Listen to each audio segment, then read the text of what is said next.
Hello दोस्तों, आप सबका स्वागत है हमारे YouTube channel Bihar S S लोकर्स अकेडमी में। आज के इस वीडियो में मैं आप सभी लोगों को Bihar board 12th class psychology मनोविज्ञान सब्जेक्ट का सिलेबस बताने वाला हूं। तो आप सभी लोग इस वीडियो को आखिरी तक जरूर देखिएगा। साथ ही अगर आप सभी लोगों को वीडियो अच्छा लगे तो अपने दोस्तों में जरूर शेयर कीजिएगा। तो चलिए बिना देरी किए हुए इस वीडियो को मैं शुरू करता हूं। और आज मैं सबसे पहले आप लोगों को बिहार बोर्ड के जो 12th क्लास के बच्चे हैं जिनको साइकोलॉजी पढ़ने में मन नहीं लगता है या साइकोलॉजी समझ में नहीं आता है, तो मैं सबसे पहले बड़े आसान तरीके से उन सभी लोगों को मनोविज्ञान अर्थात साइकोलॉजी के सिलेबस को बताऊंगा। तो आप लोग जो अच्छे से इसको समझिएगा। सबसे पहले जो हम लोग बात करेंगे सिलेबस जानने से पहले एग्जाम पैटर्न का, क्योंकि सिलेबस से पहले हम लोग थोड़ा सा एग्जाम पैटर्न को समझेंगे कि आखिर एग्जाम में जो प्रश्न आते हैं इससे वो किस तरीके से मतलब पूछे जाते हैं। फिर उसके बाद हम लोग सिलेबस को डिस्कस किया जाएगा कि हमको मनोविज्ञान में क्या क्या चीज़ों को पढ़ना है। तो पहले हम लोग एग्जाम पैटर्न पर बात करेंगे। ये चीज़ आप लोग याद रखिएगा कि मनोविज्ञान यानी जो साइकोलॉजी हमारा सब्जेक्ट है, ये हमारा जो एग्जाम थ्योरी का जो होता है वो 70 नंबर का होता है और 30 नंबर का जो क्या होता है प्रैक्टिकल होता है। तब कुल मिला करके जो है 100 नंबर का पेपर इसका बनता है। लेकिन हमें फोकस ज़्यादा जो है वो 70 नंबर का जो थ्योरी एग्जाम होता है इस पे हमको फोकस करना है। तो सबसे पहले हम लोग 70 नंबर के जो सिलेबस है उससे पहले हम लोग एग्जाम पैटर्न की चर्चा करेंगे कि एग्जाम में आखिर इससे प्रश्न जो है कैसे पूछे जा रहे हैं। अगर एग्जाम पैटर्न को हम लोग देखेंगे तो टाइप ऑफ क्वेश्चन जो है वो 3 तरीके से आते हैं। पहला तो होता है आपका ऑब्जेक्टिव क्वेश्चन, दूसरा जो है वो शॉर्ट आंसर वाला क्वेश्चन यानी लघु उत्तरीय प्रश्न होता है, और फिर उसके बाद लॉन्ग आंसर वाला क्वेश्चन यानी कि आपसे दीर्घ उत्तरीय प्रश्न पूछा जाता है। 3 तरह के प्रश्न आपके पेपर में जो मनोविज्ञान का पेपर है उसमें पूछा जाता है। एक हो गया आपका ऑब्जेक्टिव, दूसरा हो गया आपका लघु उत्तरीय प्रश्न और एक हो गया आपका जो है दीर्घ उत्तरीय प्रश्न। अब अगर उन प्रश्नों को देखेंगे कि जिसमें सबसे पहले ऑब्जेक्टिव आता है, तो ऑब्जेक्टिव आपसे प्रश्न टोटल 70 क्वेश्चन दिया जाता है और कहा जाता है कि इन 70 में से आप 35 क्वेश्चन का जवाब दीजिए। तो जाहिर सी बात है कि ऑब्जेक्टिव आपका 1 नंबर का होता है, तो अगर 35 क्वेश्चन का जवाब देंगे तो हमको कितना नंबर मिलेगा? 35 नंबर मिलेगा। इसके बाद अगर लघु उत्तरीय प्रश्न को देखेंगे तो लघु उत्तरीय प्रश्न में टोटल कितने क्वेश्चन पूछे जाते हैं? 20 क्वेश्चन आता है, जिनमें से आपको कितना का जवाब देना होता है? 10 क्वेश्चन का। और जब इनको हम अगर मार्क्स की बात करेंगे तो 10 क्वेश्चन जो है हमारा मतलब 2-2 नंबर का होता है, यानी 1-2 नंबर का होता है। तो 10 क्वेश्चन कितने नंबर का हो गया? 20 नंबर का। उसके बाद अगर हम दीर्घ उत्तरीय प्रश्न की बात करेंगे तो उसमें 6 क्वेश्चन पूछे जाते हैं, जिनमें से हमको 3 का जवाब देना होता है, और एक दीर्घ उत्तरीय क्वेश्चन 5 नंबर का होता है। तो 3 दीर्घ उत्तरीय क्वेश्चन 15 नंबर का हो गया। यानी कि कुल मिलाकर के अगर हम मार्क्स को जोड़ेंगे तो कुल मिलाकर के हमारा मार्क्स कितने नंबर का होता है? वो 70 नंबर का हमारा पेपर होता है। तो साइकोलॉजी में याद रखना है कि जो 100 मार्क्स का हमारा एग्जाम है उनमें 70 नंबर का थ्योरी का पेपर होता है, जिनमें ऑब्जेक्टिव और सब्जेक्टिव दोनों क्वेश्चन आते हैं। ऑब्जेक्टिव में 35 क्वेश्चन का जवाब देना है, ठीक 70 में से। और फिर सब्जेक्टिव क्वेश्चन 2 तरीके के होते हैं, एक लघु उत्तरीय और दूसरा दीर्घ उत्तरीय, यानी शॉर्ट आंसर वाले और लॉन्ग आंसर वाले। शॉर्ट आंसर वाले में 10 क्वेश्चन का जवाब देना है, 20 आता है, और लॉन्ग आंसर वाले में 6 क्वेश्चन आता है, 3 का जवाब देना है। तो 10 क्वेश्चन वो 2-2 नंबर का 20 नंबर का हो गया, और ये 3 क्वेश्चन 5-5 नंबर का 15 नंबर का। तो ये हमारा जो एग्जाम पैटर्न है इसको आप लोग अच्छे से जो है स्क्रीनशॉट भी ले लीजिएगा और समझ लीजिएगा कि कैसे कैसे क्वेश्चन जो है एग्जाम में आते हैं। इसके बाद आगे हम लोग चलेंगे कि जो मनोविज्ञान है इसमें हमको जो है मतलब कि कौन से बुक से जो है तैयारी करना है, क्योंकि बड़ा कंफ्यूजन इसमें होता है और बच्चे अक्सर जो है समझ नहीं पाते हैं कि हमें किन बुक से जो है क्या पढ़ना है, कैसे तैयारी करना है। तो हम आप लोग को बता रहे हैं कि जो मनोविज्ञान होता है उसमें जो है अलग अलग प्रकाशन के बुक होते हैं। जैसे मैं आप लोगों को यहाँ पर 2 बुक का जिक्र करूंगा। एक पहला हमारा हो गया एनसीईआरटी जो मनोविज्ञान का है, और दूसरा जो है हमारा भारती भवन का बुक है वो मनोविज्ञान का है। यहाँ पे मैं 2 बुक आप लोगों के पास लेकर के आया हूँ। इसमें समझना ये है कि जो मनोविज्ञान एनसीईआरटी का किताब है इसमें जो लैंग्वेज जो शब्द लिखे होते हैं वो थोड़ा सा कठिन होता है, जो बच्चे पढ़ते हैं तो उनको समझ में नहीं आता है। अगर कोई चीज को उनको सरल या आसान तरीके से नहीं बताया जाए तो उनको बोरिंग लगता है। तो इसीलिए मैं आपको ये सजेस्ट करूंगा कि आप भारती भवन का भी किताब अपने पास रखिए। भारती भवन में क्या होता है कि जो भारती भवन का किताब है इसमें शब्द जो है या जो भी हम लोग पाठ पढ़ेंगे वो थोड़ा सा बड़ा तो दिया है, मतलब चैप्टर बड़ा है, लेकिन उसको कठिन से सरल भाषा में लिख करके बताया गया है। तो आप लोग अगर इसको भी पढ़िएगा तो आप लोग निश्चिंत जो है जितने भी इसमें पाठ दिए गए हैं वो आपको समझ में आएगा। दोनों में पाठ सेम दिया गया है। इसमें भी जो पाठ है पहले नंबर पे, दूसरे नंबर पे, तीसरे नंबर पे, सेम वही पाठ इसमें भी दिया है। पाठ में कोई अंतर नहीं है। बस ये हम कहना चाहेंगे, तो इसमें जो भी पाठ है वो कम ही मतलब कि पेज में ठीक कम ही टॉपिक में खत्म कर दिया गया है। और हमारा भारती भवन में क्या कि थोड़ा सा पाठ में चीजों को एक्स्ट्रा दिया और अच्छे से करके बताया। तो इसलिए मैं आपको सजेस्ट करूंगा कि 6 महीना बचा है, इनमें आप दोनों बुक को रखिए। अगर आप इतना भी सक्षम नहीं है तो आप हमारे साथ जुड़े रहिए बिहार एसएस श्लोकर एकेडमी पर। मैं आपको सारे पाठ को जो है अच्छे से कवर करवाऊंगा। ऑब्जेक्टिव हो, सब्जेक्टिव हो, जो भी इसमें थ्योरी दिया गया है, टॉपिक दिया गया है, उसको सरल और आसान भाषा में मैं आप लोगों को समझाऊंगा। तो आप सभी लोग हमारे चैनल के साथ जरूर बने रहें। इसके बाद किताब तो हम लोग समझ गए कि कौन सी किताब हमको लेना है, कौन सी किताब को पढ़ना है। अब जब आगे चलेंगे तो हमको देखना है मनोविज्ञान के जो बुक है उनमें हमें कौन कौन से पार्ट को जो है पढ़ना है। ठीक, तो मनोविज्ञान में याद रखना है कि टोटल जो है कुल जो है 10 पार्ट है, मतलब 1 से लेकर के 10 पार्ट जो है इसमें दिए गए हैं। हालांकि आजकल की जो प्रकाशन जो किताब छाप रही है या आजकल के जो मनोविज्ञान की किताब है, चाहे एनसीईआरटी हो या हमारा जो है भारती भवन हो, इनमें भारती भवन में तो हालांकि तो 10 लेसन दिया गया है, लेकिन एनसीईआरटी वाले में क्या किया गया कि 3 पार्ट जो है वो हटा दिया गया है। ठीक ना, केवल अब जो है एनसीईआरटी में देखिएगा आप लोग तो 7 ही पार्ट दिया है। लेकिन हम ये कहेंगे कि आप लोग को केवल 7 ही पार्ट नहीं पढ़ना है, जो बचे हुए 3 लेसन है उसको भी कंप्लीट करना है। ठीक, आप लोग के पास किताब होगा तो अपनी किताब से मिला सकते हैं कि कौन कौन से पार्ट जो है वो नहीं दिया गया है। बाकी मैं आप सभी लोगों को बता रहा हूं कि हमें टोटल पार्ट पढ़ना है। टोटल 10 लेसन है, तो 10 लेसन में से आखिरी जो 10वां पार्ट है वो प्रैक्टिकल से जुड़ी हुई बातों को बताया है, और बाकी 1 से 9 तक का जो पार्ट है वो हम सभी लोगों को अच्छे से पढ़ना है। जिसमें अगर बात करेंगे पहला चैप्टर का तो मनोवैज्ञानिक गुणों में विभिन्नताएं पाठ है। दूसरा अगर चैप्टर की बात करेंगे तो स्व तथा व्यक्तित्व है। तीसरा अगर चैप्टर की बात करेंगे तो जीवन की चुनौतियों का सामना है। चौथा पाठ की बात करेंगे तो मानसिक विकार है। 5वां पाठ पढ़ेंगे तो वो मनोचिकित्सा है। और छठा लेसन हम लोग पढ़ेंगे तो मनोविकृति या अभिवृत्ति का सामाजिक संज्ञान को हम लोग को पढ़ना है। तो ये 6 पाठ हमारा जो है मनोविज्ञान में हम लोग को पढ़ना है। इसके बाद आगे के जो बचे हुए पाठ है अगर उनकी हम चर्चा करेंगे या उनको देखेंगे तो उसमें बताया गया है 7वां लेसन में सामाजिक प्रभाव तथा समूह प्रक्रम। इसके बाद जो है 8वां चैप्टर में मनोविज्ञान एवं जीवन बताया गया है। 9वां पाठ में जो है प्रभावी मनोवैज्ञानिक बनने के लिए आवश्यक कौशल बताए गए हैं। कौशल मतलब होता है स्किल। और 10वां चैप्टर में हमको मनोविज्ञान में प्रायोगिक कार्य, यानी ये जो पाठ है ये हमारा जो है प्रैक्टिकल से जो है जो प्रैक्टिकल हम लोग बनाते हैं, ठीक, कॉपी ओपी एग्जाम में, जिससे हमारा 30 नंबर का प्रैक्टिकल आता है, तो उसके बारे में इस पाठ में बताया गया है। तो हमको मुख्य रूप से जो है कुल 9 पाठ को ही 1 से लेकर 9 पाठ को ही पढ़ना है। तो ये हमारा जो है पाठ था। सिलेबस आप लोग को बता ही दिए, ठीक, कि कैसे मतलब हम लोग को पाठ कौन कौन से पढ़ना है। तो सिलेबस में यही है कि पाठ को पढ़ना है, इससे हमको ऑब्जेक्टिव और जो भी सब्जेक्टिव क्वेश्चन दिए रहेंगे उसको हम लोग को बनाना है। ये हमारा सिलेबस क्या हो गया। बात अगर एग्जाम पैटर्न की बात करेंगे तो उसमें भी हम आप लोग को बताएं कि मनोविज्ञान का एग्जाम जो है 70 नंबर का थ्योरी का होता है और 30 नंबर का प्रैक्टिकल होता है। ठीक, थ्योरी में ऑब्जेक्टिव और सब्जेक्टिव दोनों क्वेश्चन पूछे जाते हैं।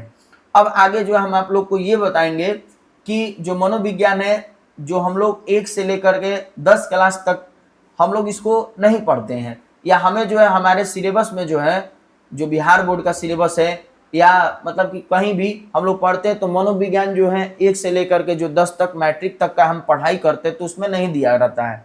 तो आज हम लोग जो है सबसे पहले मनोविज्ञान में उसके परिचय को समझेंगे, यानी इंट्रोडक्शन ऑफ साइकोलॉजी हम लोग जो है आज जानेंगे कि मनोविज्ञान के इतिहास के बारे में, मनोविज्ञान से हम लोग परिचित होंगे कि कैसे मनोविज्ञान का उत्पत्ति हुआ, इनका परिभाषा जो है किस मनोवैज्ञानिक ने कब दिया, कौन से परिभाषा को जो है आज प्रयोग हम लोग करते हैं, ये सारे चीज़ों का हम लोग अध्ययन इसी वीडियो में करेंगे। तो आप लोग आखिरी तक जो है जरूर बने रहिएगा, वीडियो को स्किप मत कीजिएगा, नहीं तो आप लोगों को ये टॉपिक जो है मनोविज्ञान का वो समझ में नहीं आएगा। तो सबसे पहले हम लोग चर्चा करेंगे मनोविज्ञान का परिचय का। मनोविज्ञान के परिचय में हम लोग ये जानेंगे इसमें उसके इतिहास के बारे में कि आखिर मनोविज्ञान जो हम लोग पढ़ते हैं या साइकोलॉजी पढ़ते हैं, ये कहाँ से इसकी उत्पत्ति हुई है। तो इसकी उत्पत्ति जो है हमारा दर्शन शास्त्र, जिसको हम लोग फिलॉसफी बोलते हैं, फिलॉसफी हम लोग पढ़ते हैं आर्ट्स में ही। तो फिलॉसफी जो था, दर्शन शास्त्र, जब वैज्ञानिक काल का आरंभ नहीं हुआ था तो उस समय जो है फिलॉसफी का ही हमारा मनोविज्ञान क्या था, एक अंश, एक हिस्सा माना जाता था। यानी हम दर्शन शास्त्र के अंतर्गत ही मनोविज्ञान को पढ़ते थे। लेकिन जब जर्मनी के लिप्जिंग शहर में 1879 में ठीक एक विलियम उंट नामक करके मनोवैज्ञानिक थे या एक शोधकर्ता वैज्ञानिक ही थे, उन्होंने क्या किया था कि जर्मनी के लिप्जिंग शहर में मनोविज्ञान की पहली प्रयोगशाला स्थापित किए थे, जिसके बाद से हमें मनोविज्ञान को एक अलग विषय के रूप में पहचान मिला। और फिर हम लोग जो है उस समय के बाद से मनोविज्ञान को एक अलग विषय दे करके उसकी हम लोग पढ़ाई करते हैं। तो मनोविज्ञान के इतिहास में हम लोग क्या समझे, यानी साइकोलॉजी, मनोविज्ञान जो था वो फिलोसफी, दर्शन शास्त्र का एक अंश था। और 1879 में जर्मनी के लिप्जिंग शहर में विलियम उंट नामक करके एक मनोवैज्ञानिक थे, जिन्होंने क्या किया था कि उन्होंने पहली प्रयोगशाला वहां पर स्थापित की मनोविज्ञान का, जिसके बाद से मनोविज्ञान को एक अलग विषय के रूप में पहचान मिलने लगा। ठीक, इसके बाद जब मनोविज्ञान को एक अलग विषय का पहचान मिला तो उसके बाद जो है इस शब्द के प्रयोग सबसे पहले किसने किया था। हालांकि मनोविज्ञान तो उस समय शब्द तो हम जान रहे थे, लेकिन प्रयोग सबसे पहले इस शब्द को किसने किया था, तो बताया जाता है कि जो मनोविज्ञान या साइकोलॉजी शब्द है उसका प्रयोग रुडोल्फ गोकल नाम करके एक वैज्ञानिक थे, उन्होंने 1590 ईस्वी में इस शब्द का सबसे पहली बार प्रयोग किया था। और उन्होंने क्या किया था कि साइकोलॉजिया नामक उसी समय जो अपना एक पुस्तक लिखा था, साइकोलॉजिया नामक पुस्तक, और रुडोल्फ गोकल ही जो थे कि पहली बार साइकोलॉजी शब्द का प्रयोग 1590 में किए थे। इसके बाद आगे जब हम लोग चर्चा करेंगे तो आगे बताया गया कि मनोविज्ञान शब्द की उत्पत्ति के बारे में, शब्द तो मिल गया लेकिन इसकी उत्पत्ति कैसे हुआ है। तो उत्पत्ति के बारे में कई सारे मनोवैज्ञानिकों में मतभेद है। कुछ लोग कहते हैं कि ये ग्रीक भाषा से जो इसकी उत्पत्ति हुई है, कुछ कहते हैं यूनानी भाषा से जो इसकी उत्पत्ति हुई है। तो ये ध्यान में रखना है कि मनोविज्ञान या साइकोलॉजी शब्द किस भाषा से बना हुआ है, तो ग्रीक या यूनानी भाषा के दो शब्दों से बना हुआ है। एक शब्द है हमारा साइक और दूसरा शब्द है हमारा लोगो है। साइक का अर्थ बताया गया है आत्मा होता है और लोगो का अर्थ होता है अध्ययन या विज्ञान। तो अगर हम इन दोनों शब्द को मिलाएंगे तो हमारा साइकोलॉजी अर्थात मनोविज्ञान शब्द का अर्थ हो जाता है आत्मा का अध्ययन करना या आत्मा का विज्ञान हो जाता है। तो ये सबसे पहले जो है मनोविज्ञान जो शब्द की उत्पत्ति हुई थी तो उसमें इसके अर्थ को ढूंढा गया था। इसको कहा जाता था कि मनोविज्ञान जो वो क्या है, वो एक आत्मा का अध्ययन करने वाला विज्ञान है। लेकिन इसको जब आत्मा का अध्ययन करने वाला विज्ञान बताया गया तो उसको मानने वाले कौन कौन से वैज्ञानिक थे, तो आत्मा का अध्ययन करने वाला जो मनोविज्ञान इसको बताया गया तो उसको मानने वाले प्लेटो, अरस्तु, भारतीय ऋषि मुनि, ये सभी लोग जो है मनोविज्ञान को आत्मा का अध्ययन करने वाला विज्ञान बताते थे। लेकिन ये चीज क्या था, आगे जा करके जब शताब्दियां बढ़ती चली गई और जो भी विद्वान आए तो उन्होंने बताया कि मनोविज्ञान में किसी मनुष्य को देख करके उसकी आत्मा का हम अध्ययन नहीं कर सकते हैं। किसी भी मनुष्य को अगर हम देखेंगे या हम ही लोग देखेंगे किसी भी मनुष्य को तो उसके आत्मा का हम अध्ययन नहीं कर सकते हैं। तो इस वजह से क्या किया गया, जो आत्मा का अध्ययन या विज्ञान बताया गया तो इनके परिभाषा में त्रुटि निकाला गया। और फिर जो 17वीं और 18वीं शताब्दी के जो वैज्ञानिक हैं तो उन्होंने मनोविज्ञान को मन का अध्ययन करने वाला विज्ञान बताया। अब उन वैज्ञानिक लोग कौन कौन थे, तो वर्कली थे, लॉक थे, पंपानोजी जो इटली के वैज्ञानिक थे, इन सभी लोगों ने मनोविज्ञान को मन का अध्ययन करने वाला विज्ञान बताया। तो इनके परिभाषा में भी आगे जाकर के क्या किया गया, त्रुटियां निकाली गई। बाद के जो मनोवैज्ञानिक है 19वीं शताब्दी के, तो उन्होंने इसको चेतना का विज्ञान बताया या चेतना का अध्ययन करने वाला विज्ञान बताया, जिसमें विलियम जेम्स और विलियम उंट शामिल थे। चेतना मतलब होता है हमारा समझ होता है, चेतना मतलब समझ होता है। तो जो भी हमारे विलियम उंट या हमारे जो है विलियम जेम्स मनोवैज्ञानिक है तो उन्होंने मनोविज्ञान को कहा कि ये चेतना का अध्ययन करने वाला विज्ञान है, जो कि क्या था, आगे जाकर के जो 20वीं शताब्दी के वैज्ञानिक है तो उन्होंने इसको गलत माना। तो 20वीं सदी के जो वैज्ञानिक हैं और आज वर्तमान समय में लोग जो मतलब कि मनोविज्ञान का परिभाषा देते हैं या मनोविज्ञान के परिभाषा को पढ़ते हैं, तो उसमें बताते हैं कि मनोविज्ञान क्या होता है कि व्यवहार का अध्ययन करने वाला एक वस्तुपरक विज्ञान बताया गया है। तो मनोविज्ञान क्या होता है कि व्यवहार का अध्ययन करने वाला एक वस्तुपरक विज्ञान बताया गया है। तो आज भी हम लोग को याद रखना है, अगर पूछा जाएगा कि मनोविज्ञान का परिभाषा, तो कहेंगे सिंपल सा कि मनोविज्ञान व्यवहार का अध्ययन करने वाला एक वस्तुपरक विज्ञान है। हालांकि ये हम जानेंगे कि मनोविज्ञान शब्द दो शब्दों के मेल से बना है, साइक और लोगोस। ठीक, साइक मतलब आत्मा, लोगो मतलब होता है अध्ययन करना। लेकिन अगर परिभाषा की बात करेंगे तो आज वर्तमान समय में भी हम लोग मनोविज्ञान को व्यवहार का अध्ययन करने वाला एक वस्तुपरक विज्ञान मानते हैं। इसके बाद जब हम आगे चलेंगे, ये तो मनोविज्ञान शब्द की उत्पत्ति के बारे में हो गया, उसके इतिहास के बारे में हो गया और अर्थ में परिवर्तन को हम लोग देख लिए। अब आगे जब बात करेंगे तो कुछ हम लोग जो मनोविज्ञान के जनक लोग हैं उनके बारे में थोड़ा सा समझेंगे। यहाँ पर 3 पॉइंट दी गई हैं। पहला पॉइंट है मनोविज्ञान के जनक, दूसरा पॉइंट है आधुनिक मनोविज्ञान के जनक और तीसरा पॉइंट है प्रायोगिक मनोविज्ञान के जनक।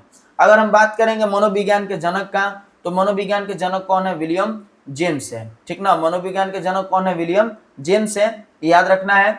अगर आधुनिक मनोविज्ञान का जनक पूछा जाएगा, यानी मनोविज्ञान का जनक केवल देगा तो विलियम जेम्स हो गया, लेकिन उसमें अगर आधुनिक जोड़ दिया जाए और कहे कि आधुनिक मनोविज्ञान के जनक कौन है, तो कौन है? तो विलियम मैक्सिमिलियन वुंट हो जाएंगे। ठीक, इसके बाद अगर बात किया जाएगा प्रायोगिक मनोविज्ञान के जनक कौन है, तो प्रायोगिक मनोविज्ञान के जनक कौन हो जाएंगे? तो विलियम मैक्सिमिलियन क्या हो जाएंगे? वुंट, वो भी हो जाएंगे। यानी प्रायोगिक मनोविज्ञान के जनक पूछे या आधुनिक मनोविज्ञान के जनक पूछे तो वो कौन होंगे हमारे?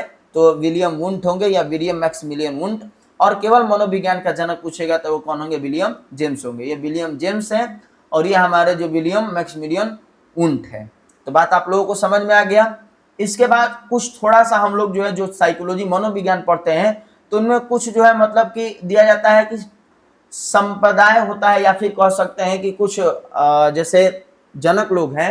अभी हम लोग देखें मनोविज्ञान के जनक, तो कुछ ऐसे भी मतलब महत्वपूर्ण संप्रदाय यानी होते हैं और उनके जनक के यहाँ पर सूची दिया गया है। जैसे बात करेंगे प्रयोगात्मक मनोविज्ञान, जो कि अभी आप लोग को हम बता भी किए थे कि 1879 में प्रयोगशाला खुला था, किसके द्वारा? विलियम वुंट के द्वारा, जर्मनी में। तो इसलिए उनको प्रयोगात्मक मनोविज्ञान के जनक भी मानते हैं। ठीक, तो कौन थे? तो डब्ल्यू वुंट थे या इसको विलियम वुंट बोलते हैं। मनोविश्लेषण संप्रदाय के ये जनक कौन थे? तो सिगमंड फ्रायड थे। व्यवहारवाद के जनक कौन थे? तो जॉन बॉट्स वाटसन थे। Rational emotive behaviour therapy Albert Ellis इनके हो गए।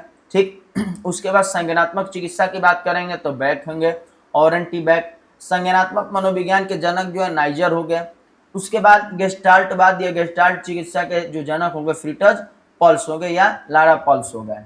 तो ये हमारे क्या था कि एक सूची है थोड़ा बहुत, हालांकि पूरे पाठ में जो है कई सारे ऐसे मतलब के संप्रदाय हैं जिनके प्रवर्तक या जनक दिए गए हैं। यहाँ पर मैं आप सभी लोगों को एक छोटा सा एक सूची दिया, आप लोग जैसे समझ जाए कि जो भी मतलब कि संप्रदाय के जनक होते हैं वो कौन कौन होते हैं। तो ये मतलब हमारा आज सिलेबस था और साथ ही साथ जो मनोविज्ञान शब्द की उत्पत्ति था उनके बारे में मैंने आप सभी लोगों को बताया। आई होप आप सभी लोगों को ये वीडियो अच्छा लगा हो। अगर वीडियो अच्छा लगा हो तो आप अपने दोस्तों में इसको जरूर शेयर कीजिएगा और अगर आप हमारे चैनल पर नए हैं तो चैनल को सब्सक्राइब कर लीजिएगा, बेल आइकन को प्रेस कर दीजिएगा ताकि हमारे नए नए वीडियो का अपडेट आप सभी लोगों तक पहले पहुंच सके। धन्यवाद।